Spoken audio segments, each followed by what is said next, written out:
balimaw malien cɛ ana muso bɛɛ alsa malikun de don komi kuma tɛmɛnen an y'an da maga fɛn caman na i n'a fɔ an y'an da maga mɔgɔba ko la dɔɔni bon an ye mɔgɔba définition fɔ ka tɛmɛ comme alakira yɛrɛ b'a fɔ kisi nɛɛma cogoya min na an bɛ segin a kan tuguni ko inna akramakum inda Allahi atqakum ko mɔgɔba de anw yɔrɔ o de ye mɔgɔ ye min bɛ siran Ala ɲɛ n'an bɛɛ ye bon n'an y'a jateminɛ ni karamɔgɔw fana bɔra k'a fɔ ko mɔgɔw bɛ k'olu nɛni mɔgɔw bɛ k'olu dɔgɔya an bɛ an karamɔgɔw hakili jigin min na alakira kisi nɛɛma b'a ye an yɛrɛ bɛɛ an bɛ y'a dɔn k'a fɔ siga t'a la k'a fɔ ko o ka fisa ni Ala ka danfɛn bɛɛ ye afdalu rusul ale ka fisa ni ciden bɛɛ ye ale yɛrɛ u y'a gosi magankaw yan'u ka kɛ silamɛ dugu dɔ bɛ magan Arabi Saoudite u b'a fɔ ko Tɔyifakaw y'a gosi ka kunkolo jeli bɔ fɔ samara mɛlɛkɛ nana ɲininka k'a ka Tɔyifakaw halaki wa a ko ayi k'a kana s'u ma k'u t'a dɔn u bɛ ka min kɛ u y'a gɛn ka nɛni o min ka fisa n'an bɛɛ o ka fisa ni danfɛn bɛɛ ye bon o sabali la k'a ka nɛni kun sisan nɔ aw minnu ye diinɛ lasebagaw ye aw fana vraiment kan ka faamuya k'a fɔ n'i bɛ diinɛ ɲɛmɔgɔya la ɲɛmɔgɔ o ɲɛmɔgɔya i kan ka jɛ ni critique de ye bon ni critique man di ye vraiment pour moi ce n'est plus la peine i k'a fɔ k'i bɛ to i ka position na parce que mɔgɔ i bɛ jama ɲɛmɔgɔya la a kɛra cogo o cogo mɔgɔ dɔ bɛ dɔ sɔrɔ ka f'i ma c'est pourquoi ne yɛrɛ filɛ personnellement alimamiya o fɛn fɛn a man di ne ye bon parce que i kɛra cogo o cogo dɔ bɛ na dɔ de f'i ma bon ne fana bɛ min fɔ vraiment ne tɛ CDR la ko CDR bien ne bɛ tiɲɛ de nɔfɛ kamalen a bɛ ka tiɲɛ de fɔ mɔgɔw ɲɛna bon actuellement je vous parle je suis à New York ni ye tubabuw ka dugu de ye bon an yɛrɛ an ye kalan kɛ yan ka diplôme sɔrɔ yan bon différence min b'an n'u ni ɲɔgɔn cɛ différence o différence b'an ni américains ni ɲɔgɔn cɛ ani tubabuw ni ɲɔgɔn cɛ foyi tɛ u tilennen de don foyi tɛ u bɛ impôt minɛ k'a don a tagasira de fɛ silamɛw tɛ mais hɔrɔnw don an minnu bɛ Amérique an minnu bɛ Faransi an minnu bɛ yɔrɔ o yɔrɔ i t'a dɔn ko ninnu ye namaratɔw ye ninnu ye zonw ye ninnu ye fanaw ye fɔ don min na i ka mobili dɔ san i k'o bila ka taa Mali la ni mobili kan ka labɔ $1,000,000 wallahi ni ma dɔ fara wari kan o t'i ka mobili labɔ o bɛɛ de ye corruption n'i y'a ye denmisɛnnin ninnu bɛ wuli k'u jɔ bi ka corruption kɛlɛ o bɛɛ de y'a kun dɔ ye a tant que ma wuli ka jɔ dugu tɛ se ka jɔ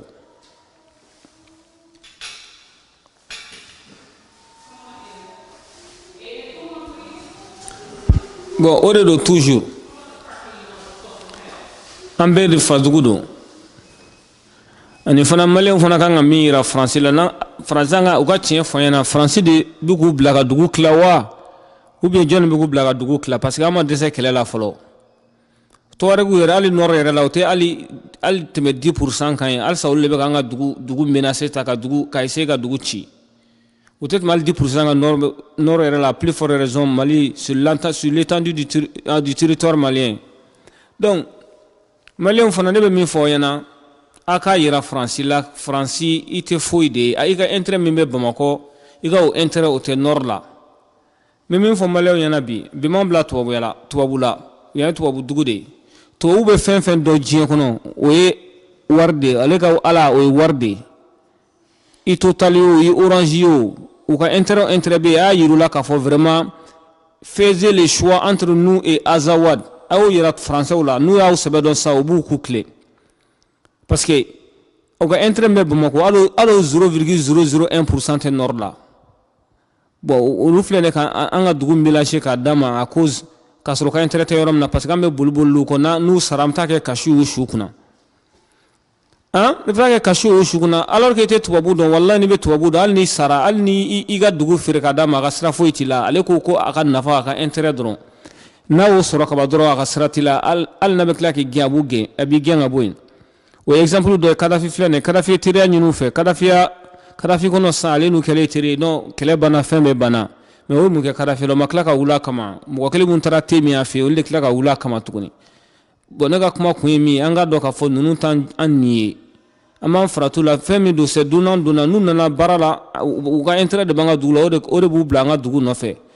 bon i m'a ye sisan o y'a ye an bɛ ka ɲɛsin siniw ma a b'a essayer ka na dugu kɛlɛ wuli an ka dugu kɔnɔ bon vraiment mɔgɔw k'a yir'ula k'a fɔ u k'a dɔn k'a fɔ u ka intérêt min b'an fɛ o intérêt tɛ nord la u ka ala n bɛ segin a kan tuguni olu ka ala an ka ala o ye ala min bɛ sanfɛ mais tubabu ka ala o ye wari de a banna u tɛ foyi dɔn wari kɔ the only thing they know is money u bɛ wari dɔrɔn de dɔn bon n'a fɔra an b'an ka dugu la fana a bɛna essayer ka mankan ni fɛn wuli an ka dugu la alors que a ka intérêt b'an ka dugu la fo fana o ka yir'ula de k'a yira président na k'a fɔ vraiment o ka Faransi tɛ foyi de Malo ne bɛ kuma dɔ fɔ ɲɛna bi mais a kana fɔ mɔgɔ ɲɛna dɛ vraiment n den de k'a fɔ mais n t'a fɛ a k'a fɔ mɔgɔ ɲɛna quoi français tɛ tubabu yɛrɛ ye français tɛ tubabu yɛrɛ ayi français bɛ jate i n'a fɔ turki de turkisiw ka jɛlenya bɛ cogo min na français bɛ ten ni bɛ tubabu yɛrɛ ɲini i bɛ taa Angleterre tubabu yɛrɛ bɛ Hollande ninnu de la minnu tubabu bilenw olu de ye tubabu ye français tɛ tubabu yɛrɛ a fɔ ko ne de y'o f'i ɲɛna il y a une grande différence au niveau de bon constitution comme il fait ni parti côté n'était parti la folo on était sérieux la fana mais ni ay tiers fort vraiment n'a fera ko jamana bena ta ko di mo kelima ou mili ni démocratie réa imena ke président de ni parti la comme ATT bebe bulgata do ka parti la hein donc o re fanga bebi la kaba fɛn fɛn y'i jɛ i b'o kɛ dugu kɔnɔ ni t'a dɔn bɛ fɛn wɛrɛ bɛ ne ɲini nafa jumɛn bɛ ni fanga yɛrɛ la i bɛ mun wɛrɛ de ɲini tuguni bon n'a fɔra ko e bɛ ka kɛ cogo min na ko mɔgɔ wɛrɛ tun bɛ ka kɛ e tun bɛ n'a tɔ sɔrɔ ɲɛ i tɛ n'a tɔ sɔrɔ ɲɛ o et puis policiers minnu fana bɛ ka fɔ ko wayi ko olu de y'a to ni Musa taara a don ta a bɔ tan dɛ a ye Musa lata aw ka intérêt de kama an mago t'o la an ko intérêt du peuple de jama ka intérêt de kama aw ko démocratie ko bɛɛ k'i ta fɔ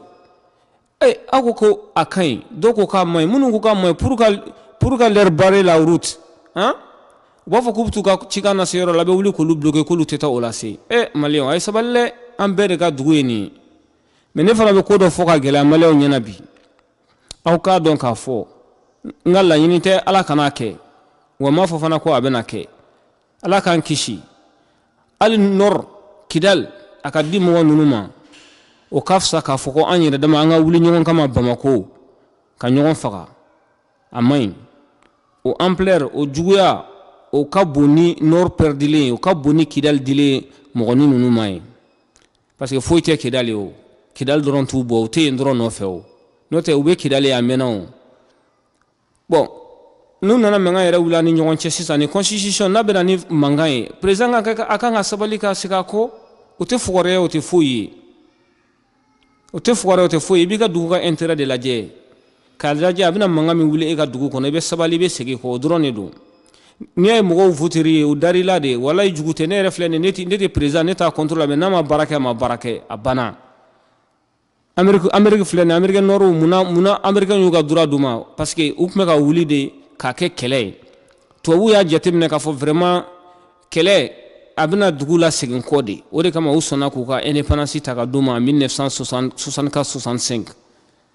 n'o Amérique Nord tun tɛ se ka voter yan et puis fana an k'a bila an kunna ko tubabu t'an fɛ cogo di tubabu ma si foyi de ye farafin kunna n'i y'a jateminɛ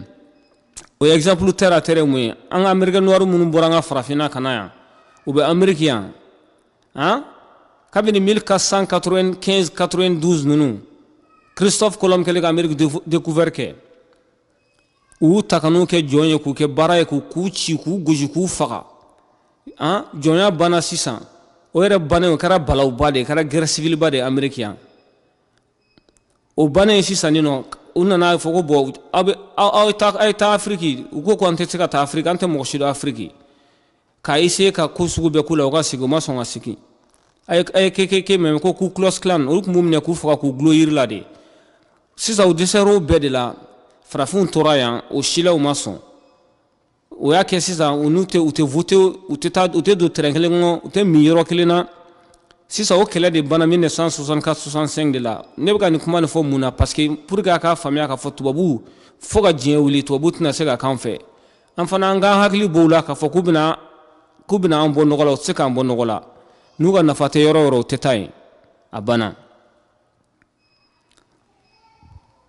bon comme maliko de toujours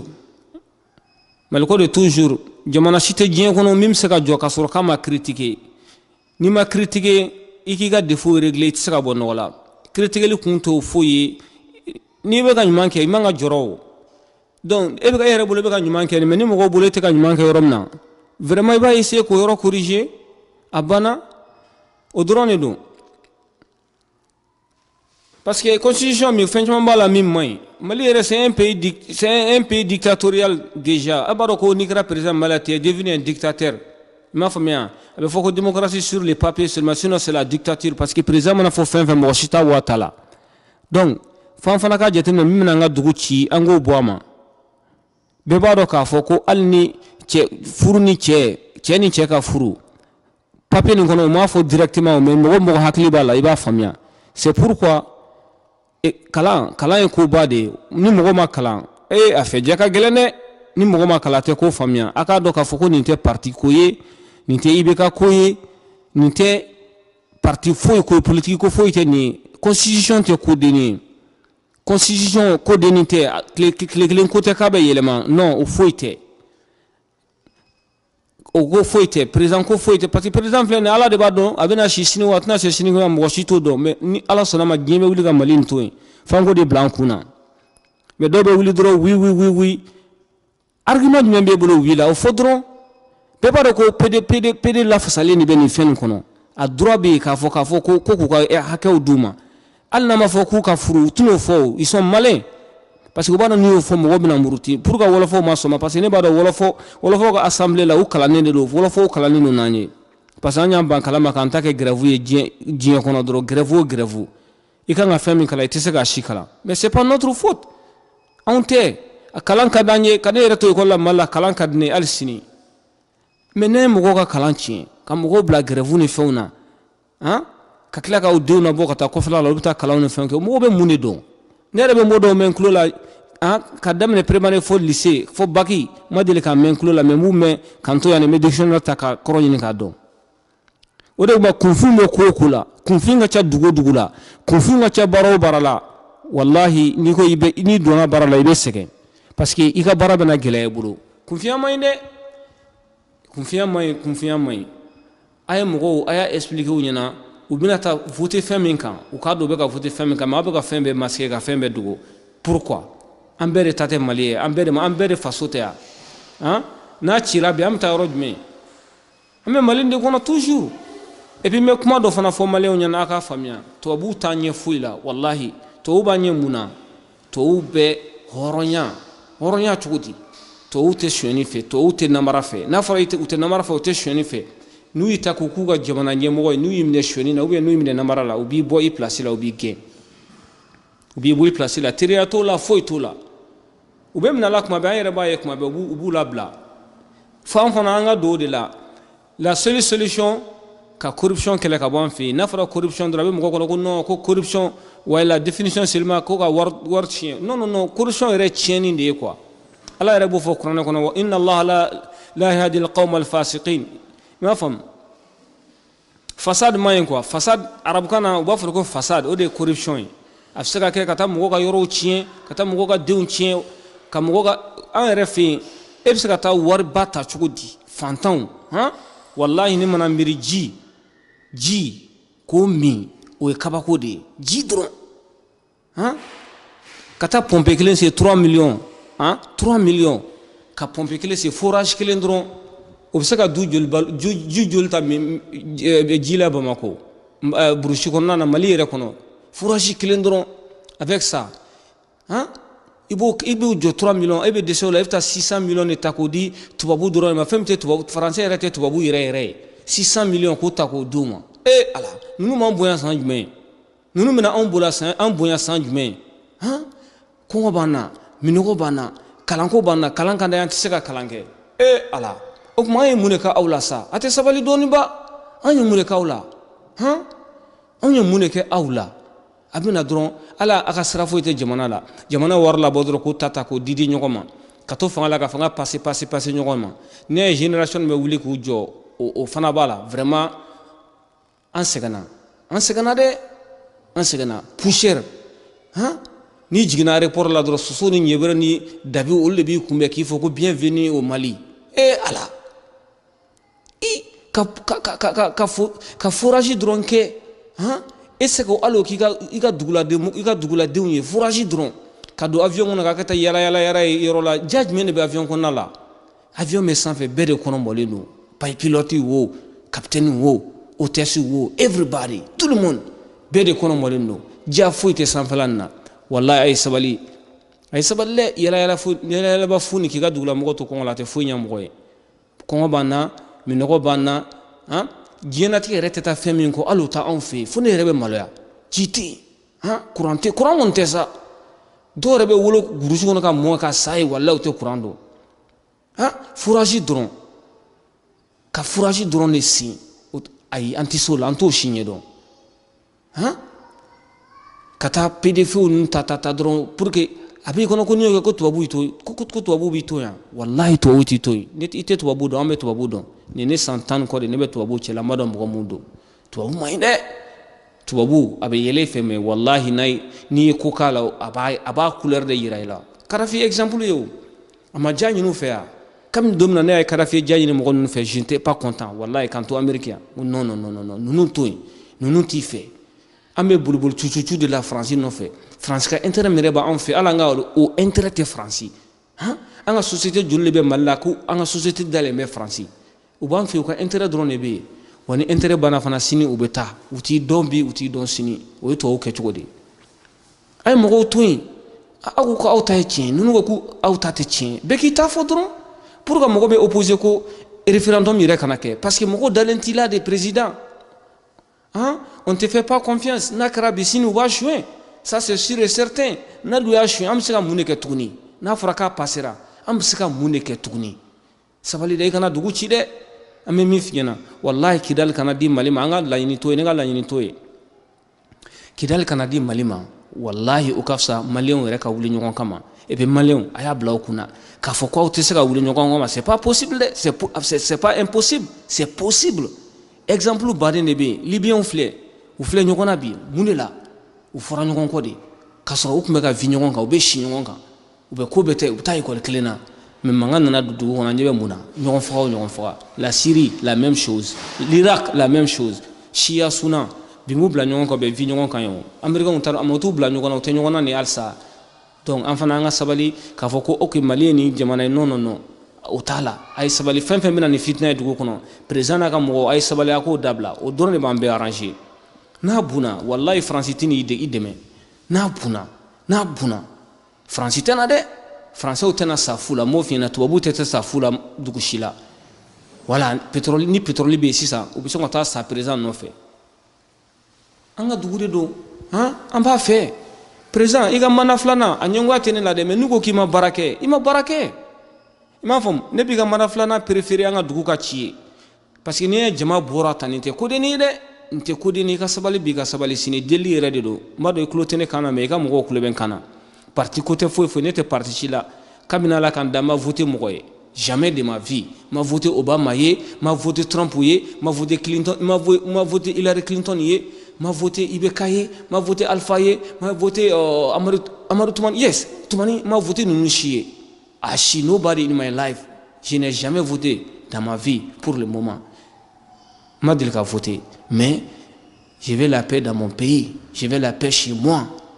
voilà an seginna an ye dɔ ka yɛlɛyɛlɛ la tunga na sa an bɔra dɛ an seginna dɛ an bɛ ka sa ji kan an bɛ ka san kɔgɔji sanfɛ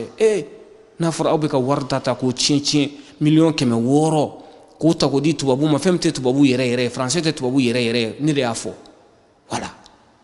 an bɛ bɔ an bɛ taa aventure la à l'âge de 20 ans 17 ans 18 ans e yɛrɛ b'a ye mɔgɔ bɛ ka sa ji la subhanallah a ye sabali dɛ karamɔgɔ a ye bɔ nin cɛ nɔfɛ wallahi a ye bɔ a nɔfɛ mɔgɔ mɔgɔ i b'i ka dugu ka hɛrɛ fɛ i bɛ jamana ka hɛrɛ fɛ wallahi i t'a to mankan ka wuli ka dugu kɔnɔ i m'a faamuya ne b'o de fɔ kuma bɛɛ mɔgɔw ɲɛna Bachar Assad, Kadhafi, ne t'u contre la ne yɛrɛ ka dugu tɛ anyway mais wallahi n'i y'a dɔn ko kɛlɛ bɛna wuli ka dugu la dugu t'u bolo a banna mankan t'o de la n'a bunna u bɛ sɔn ka ten ni Kadhafi tun bɛ k'i fanga di k'a bɛna daminɛ sama sɔrɔ u taara ɲini ka na k'a ka na ko wallahi ko ale dɔrɔn bɛ se ka dugu gérer o prévu ye mun ye u ma denkɛ labila u y'a denkɛ labila an bɛɛ y'o ye Saif Islam voilà ou bien Saif Kadhafi whatever a kɛra cogo cogo voilà an ka m'an ka dugu de fɛ n'i y'a mɛn bɔ ka taa aventure la se de t'an ka dugu ye an sɛgɛnna trop mɔgɔ bɛ ka sa Espagne hein i bɛ taa arabuw fɛ bɛɛ b'i gɛn nobody personne ne veut nous chez eux hein personne ne veut nous voir chez eux wari bɛ Mali la dɛ an bɛ fitinin min sɔrɔ k'a gérer ka ɲa a banna i bɛ sara n'i ka sara t'i bɔ yanni k'a kɛ i bɛ sonyani baara bila o de ɲɔgɔn tɛ i ka baara bila o de ɲɔgɔn tɛ en tant que corruption bɛ dugu kɔnɔ fo ka diɲɛ wuli ne de y'o fɔ bi fo ka diɲɛ wuli jamais dans la vie jamais dugu tɛ bɔ nɔgɔ la jamais parce que ne ka corruption définition ne b'o de fɔ mɔgɔ ɲɛna kuma bɛɛ ne ka corruption définition ye mun ye corruption bɛ komi sisan a définition ka ca mais ne bɛna exemple terre à terre dɔ de ta corruption e bɛ k'i ka so jɔ an ka kɛ sa e b'a fɛ ka 3 étages jɔ e bɛ biriki gosi su fɛ e bɛ biriki gosi tile fɛ an ka kɛ e bɛ 100 biriki gosi e b'o bila birikiw bɛ ja su fɛ dɔ bɛ na 60 briques ta o la e ka biriki tɔ bɛ to 4 birikiden 40 ye o birikiden 40 sini i bɛ 100 wɛrɛ i bɛ 100 gosi o tɛ 140 ya dɔ bɛ na birikiden 100 ta o la a tɔ bɛ to 40 corruption bɛ ten de fo ka taa diɲɛ wuli e ka so a tɛ ban i bɛ dɔɔni dɔɔni kɛ dɔrɔn a bɛ sigi kɔ i bɛ dɔɔni dɔɔni kɛ dɔrɔn a bɛ sigi kɔ corruption o dɔrɔn de b'a ni tubabuw cɛ ka ne to New York don dɔ la ne taara an ka permis dilan yɔrɔ la ne tun bɛ u ye tigɛ di ne ma tigɛ panna ne kunna a don mɔgɔ si ma sɔn ne mana gɛrɛ mɔgɔ la n ko vraiment n ko tigɛ panna n kunna u b'a fɔ ko non o tigiw tɛ ne lajɛ yɛrɛ cɛ dɔ de ye ne to yanni yɔrɔ ka datugu ko ne ka na ka ne servi ka ne ka permis bɔ ka di yan ne content kojugu ne ye $50 ka bɔ ka di cɛ ma cɛ ko no what are you doing i bɛ ka mun de kɛ tan no don't do that brother don't do that a ko ne ma n ka cɛ ko sabali kana wari foyi di yan wari tɛ di yan i m'a faamu wa wari tɛ di wari di yɔrɔ tɛ olu tɛ wari di olu bɛ sara déjà n'i ka sara t'i bɔ baara bila dɔrɔn un point intérêt an mɔkɛw bɛ yen u t'a dɔn gouvernement baara yɛrɛ ye fɛn min ye a dɔw tɛ se ka hali sɛbɛnni kɛ u ma balo wa parce que mun de la koba kɛ de ka d'anw ye an ta tɛ balo ye tuguni dɛ an b'a fɛ ka étage 100 de jɔ jamana ka wari la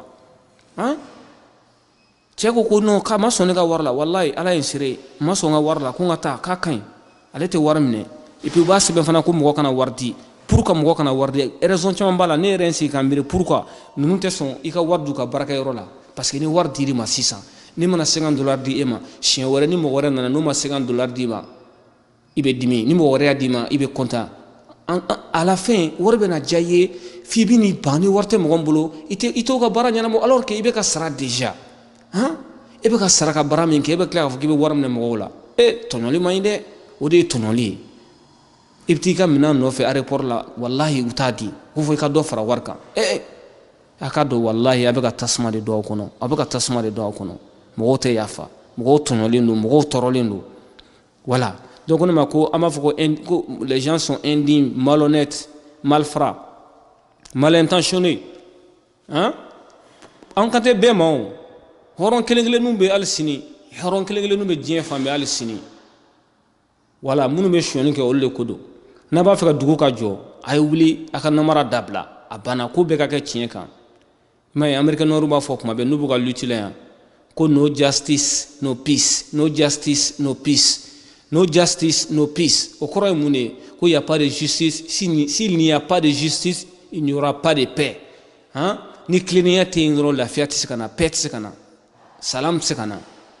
fo tilennenya de ka kɛ toujours ka ko kɛ o kɛcogo la loi bɛɛ b'anw fɛ yen min bɛ nin ko nin bɛɛ bali pour que a tɛ appliquer a b'a fɔ k'a bɛ na ni Sénat yɛrɛ député yɛrɛ sera ka mun de bɔ Mali kow la foyi mɔgɔ min tɛ se k'a tɔgɔ sɛbɛn yɛrɛ e tɛ se k'i tɔgɔ sɛbɛn e kalannen tɛ e bɛ assemblée la e bɛ mun de kɛ yen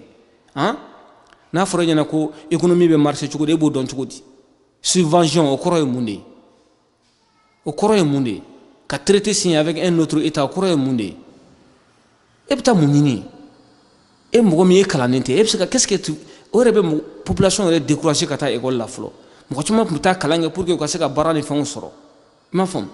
e bɛ kalan min kɛ e ka baara ni fɛnw sɔrɔ ne yɛrɛ bolo e bɛ se ka baara sɔrɔ ka sɔrɔ e ma kalan kɛ e b'o kɛ yan jamais i t'o kɛ fo mɔgɔw ka sabali de walayi tiɲɛ de bɛ laban rasbach ne t'a dɔn dɛ n ma deli k'a ye wa ne tɛ se de yɛrɛ la fana ne ye maliyɛn de ne bɛ Mali de la i m'a faamu a bɛ ka tiɲɛ de fɔ n'an b'aw faamu an k'o faamu wa n'an t'o faamu an k'o faamu mais n'an ma sabali don min na an bɛna faamu ce serait trop tard bɛɛ bɛ ka avancer fo n'a bɔra anw na o tuma an ye mun de k'aw la an ye mun de kɛ hali ji a se k'o d'a ma ka min adamadenya yɛrɛ tɛ taa fɛn min kɔ ayi o si t'anw fɛ yen subhanallah mais an bɛ min fɔ bi ya Allah an y'a ɲini fɛ Ala ni mankan se b'i ye i ka ban ka dugu kɔnɔ ya Allah ya rabbu samawati wal ard sankolo dugukolo tigi an y'a ɲini fɛ an ka jamana i k'a basigi Allah ya muqallibal qulub thabit qulubana ala dinik an y'o ɲini fɛ Ala e de bɛ se ka fɛn bɛɛ kɛ ka fɛn bɛɛ karaba ya rabbi an y'a ɲini fɛ i kana lafiya an ka dugu kɔnɔ i ka hakilima d'an ka jamana kɔnɔ ɲɛmɔgɔw ma ya Allah se t'anw ye dɛ se bɛ de e ye wa an y'an dama kasi la Allahumma salli ala nabi